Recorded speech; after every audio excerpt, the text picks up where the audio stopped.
आपका स्वागत है आदर्श के चैनल में। आज मैं आपको ऐसे शख्स के पास लेके आया हूँ जो 1965-1971 में भारत के सैनिक का एक हिस्सा थे, जिन्होंने 1965-1971 के जंग में इन्होंने भाग लिया। आइए ऐसे भारत के सपूत, भारत की माटी के लाल से हम बातचीत करने के लिए जा रहे हैं और 1965 और 1971 की जंग के बारे में हम अपनी पीढ़ियों को, जो हमारी पीढ़ी नहीं जानती है, जो उस वक्त के दौर में हमारे जो देश के सपूत थे उन्होंने क्या महत्वपूर्ण योगदान दिया, हम 1965-1971 की जंग में हम जानने की कोशिश करते हैं। सर, 1965 में जैसे कि आपने बताया कि 1965 के जंग में आप हिस्सा थे, तो उसमें आप मुझे शुरू से बताइए कि 1965 में क्या। देखिए, हमारी पड़ती सेवन बिहार पहले सतवारी में डिफेंस लगाई। उसके बाद उसको ऑर्डर मिला दीप कोर के तरफ से कि आप कौन सी रजौरी की तरफ आगे श्रीनगर बारामूला की तरफ जाएंगे।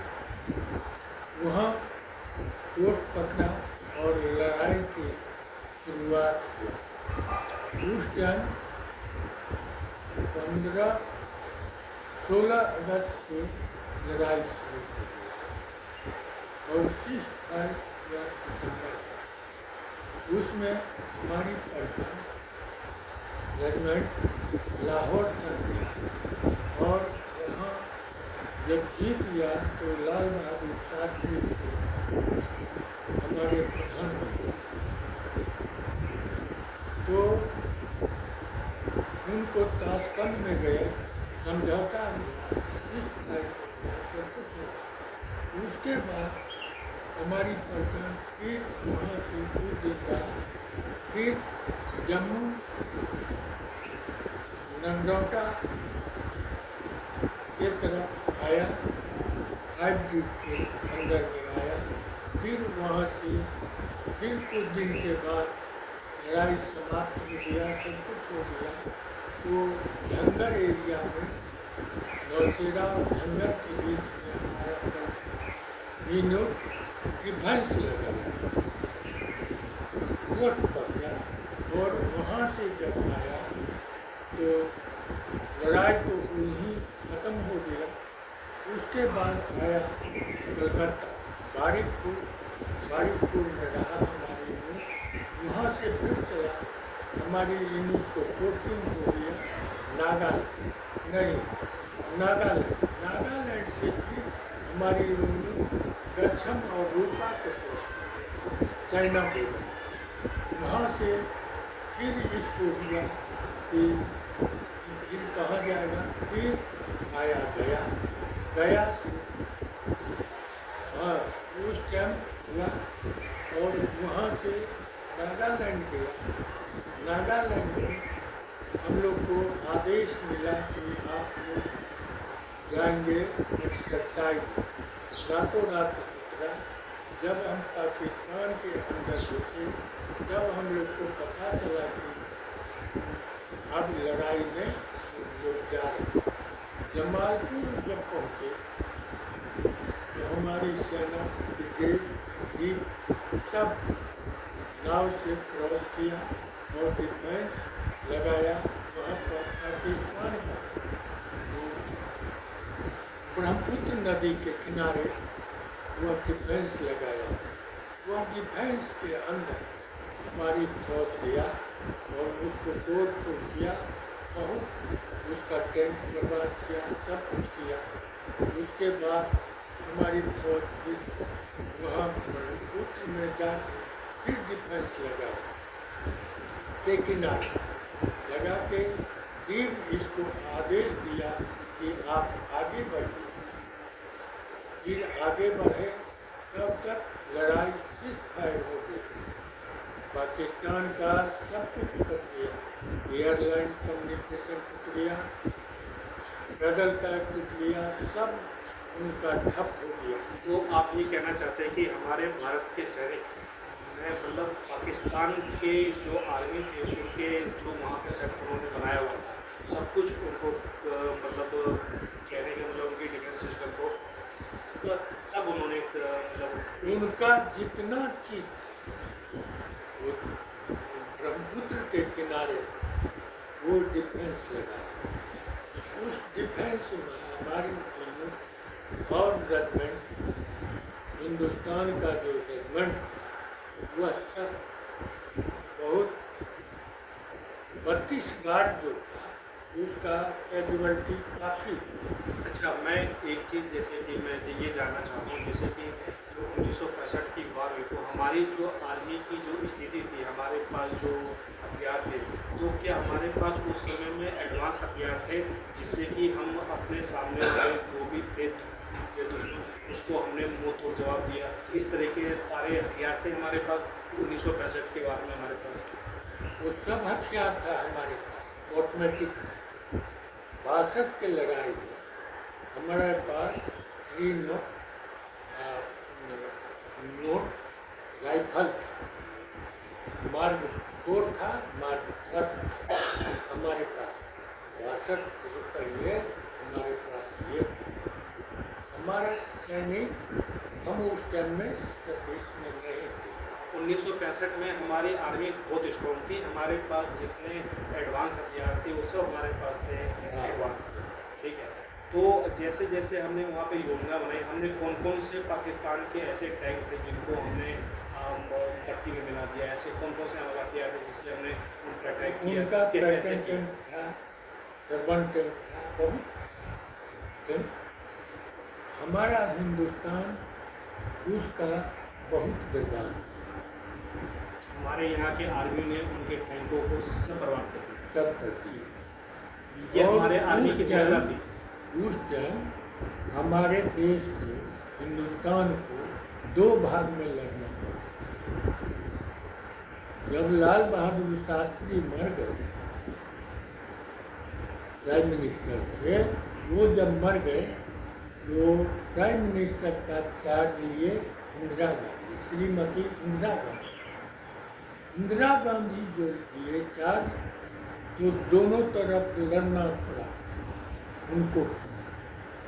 तो पाकिस्तान पूर्वी जो सेना पश्चिम में लड़ता और पूर्वी सेना हमारे पर अटैक करती।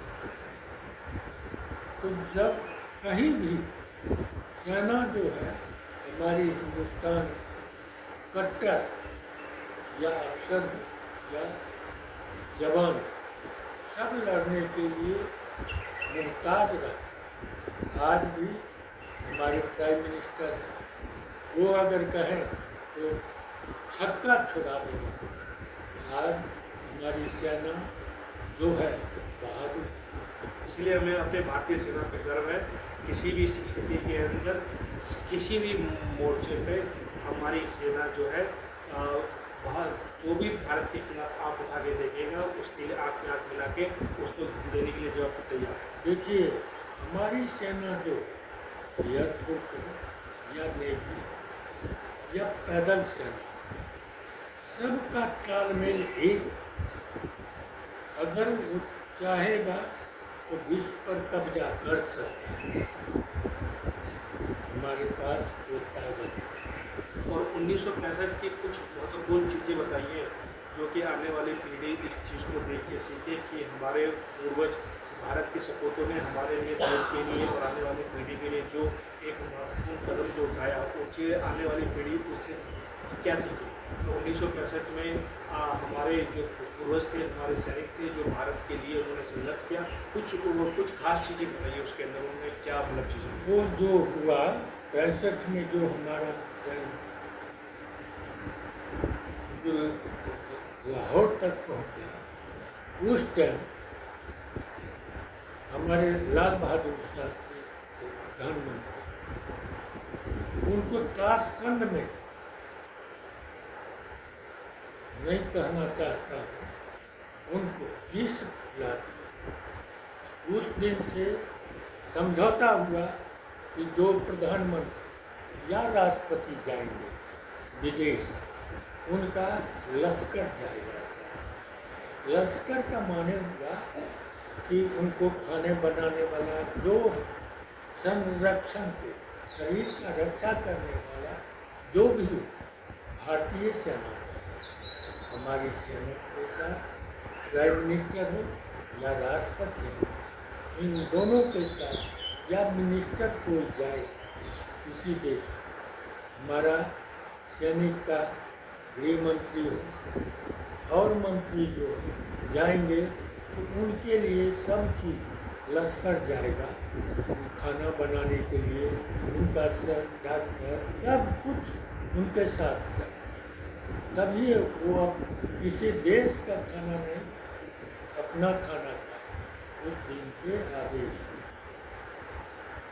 ये 1965 जंग की कहानी है। और 1971 की जंग में क्या हमारी सैनिक इतनी सक्षम थी, हमारे परिवार सकते थे कि हमने कैसे मतलब वार को डिफेंस किया या हमने किस तरह से वार लड़े। 1971 की तरफ फोकस कर लिया।